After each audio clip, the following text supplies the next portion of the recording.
Now you see, when your identity is defined by society, you cannot resist. You don't have the knowledge, you don't have the wisdom, you don't have the to understand that something's being put over on you.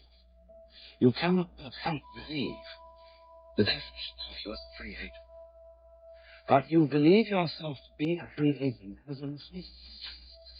That is to say, hopelessly unable to resist society's identification of you.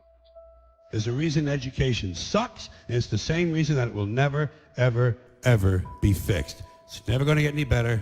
Don't look for it. Be happy with what you got. Because the owners of this country don't want that. I'm talking about the real owners now. The real owners, the big wealthy business interests that control things and make all the important decisions. Forget the politicians. The politicians are put there to give you the idea that you have freedom of choice. You don't.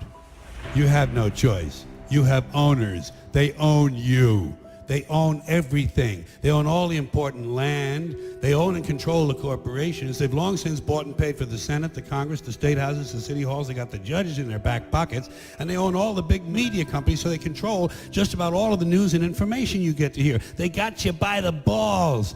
They spend billions of dollars every year lobbying to get what they want. Well, we know what they want. They want more for themselves and less for everybody else. But I'll tell you what they don't want. They don't want a population of citizens capable of critical thinking. They don't want well-informed, well-educated people capable of critical thinking. They're not interested in that. That doesn't help them. That's against their interest. That's right. They don't want people who are smart enough to sit around the kitchen table to figure out how badly they're getting fucked by a system that threw them overboard 30 fucking years ago. They don't want that.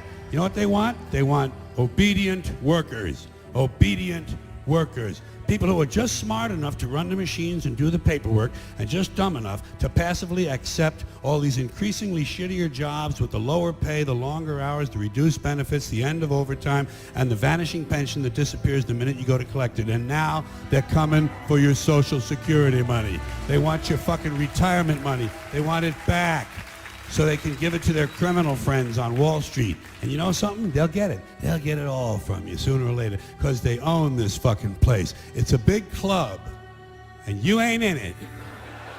You and I are not in the big club. And by the way, it's the same big club they use to beat you over the head with all day long when they tell you what to believe. All day long, beating you over the head in their media, telling you what to believe, what to think, and what to buy. The table is tilted, folks. The game is rigged. And nobody seems to notice. Nobody seems to care.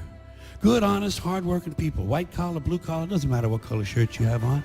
Good, honest, hard-working people continue. These are people of modest means. Continue to elect these rich cocksuckers who don't give a fuck about them. They don't give a fuck about you. They don't give a fuck about you. They don't care about you at all. At all. At all. Yeah. You know? And nobody seems to notice, nobody seems to care. That's what the owners count on, the fact that Americans will probably remain willfully ignorant of the big red, white, and blue dick that's being jammed up their assholes every day. Because the owners of this country know the truth. It's called the American dream, because you have to be asleep to believe it.